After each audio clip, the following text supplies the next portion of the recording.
Windsor Castle does not simply host dinners, it stages messages.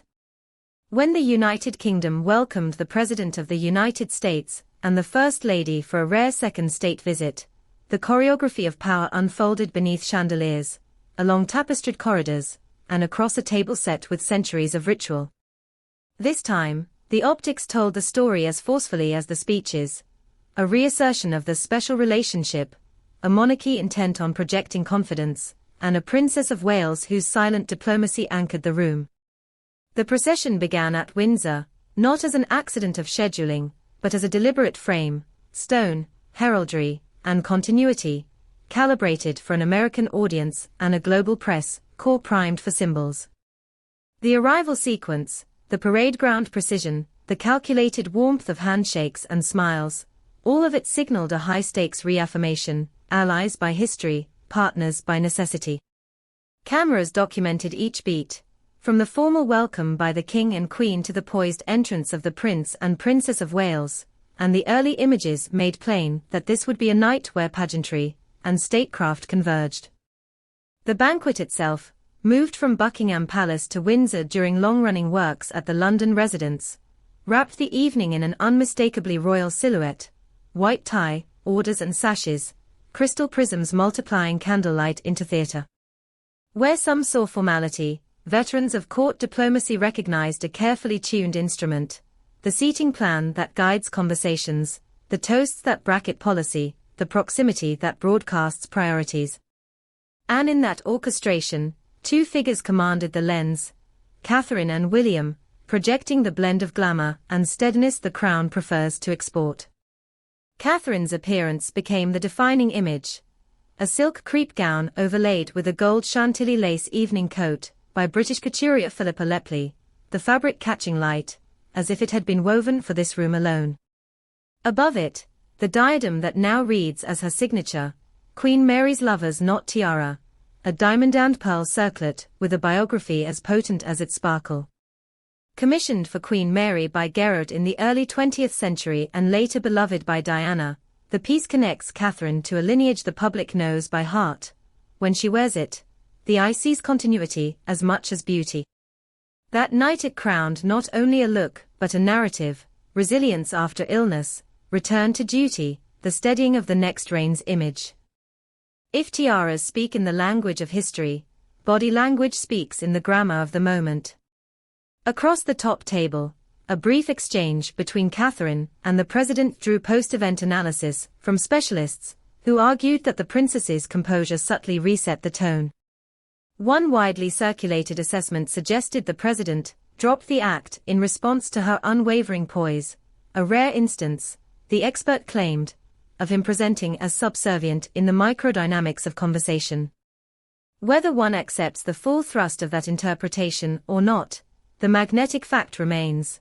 Catherine's gaze and posture read as authority, without aggression, an advertisement for the monarchy's soft power in a room where every glance is archived.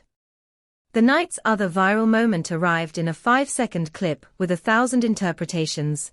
Queen Camilla's quick hand gesture toward Catherine as the princess chatted with the First Lady. To protocol watchers, the signal looked like routine flow management. Keep the line moving, reset the grouping for the next camera shot.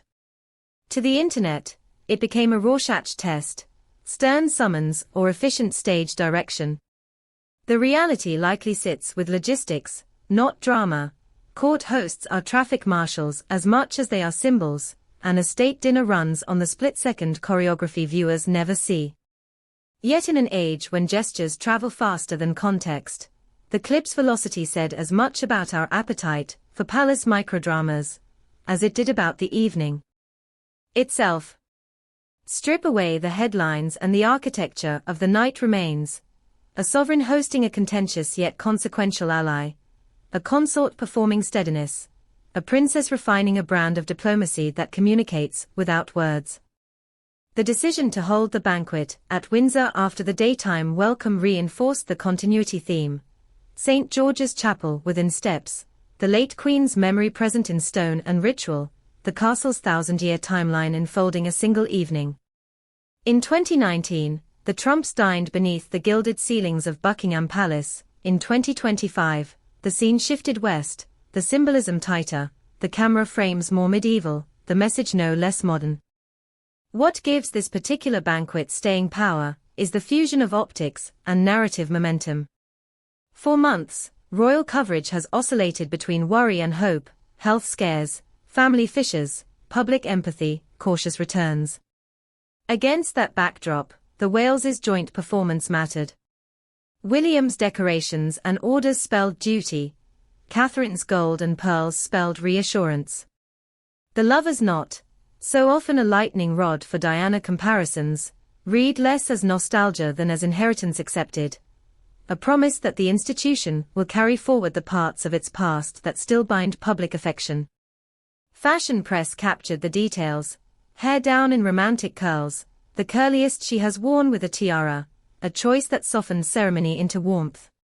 News desks captured the headline, Britain's future queen, radiant under chandeliers, the alliance literally reflected in diamonds.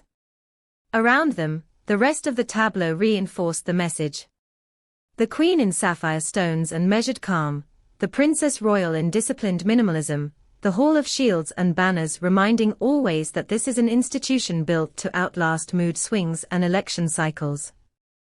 For the visiting delegation, the experience is part theatre, part temperature check. State banquets do not finalize deals, but they lubricate them. They do not write communiques, but they create the photos that outlive communiques by decades. When guests return home with images of composure and spectacle, the political cost of cooperation drops. When they return with headlines about friction or clumsiness, it rises. Windsor's glitter was not decorative, it was strategic. In the days after, outlets tallied the tiaras and compared this banquet to the first one 6 years prior. Different palace, different monarch, different mood. The unprecedented second visit line landed with a thud of significance, whether one frames it as protocol-bending hospitality or hard-nosed realpolitik. The effect is the same. Both sides needed something from this night, and both got imagery they can use. The British press emphasized ceremony and unity. American coverage toggled between the pageant and the politics. Through it all, Catherine's portrait, gold-laced, clear-eyed, anchored by the lover's knot, became the screensaver of the occasion.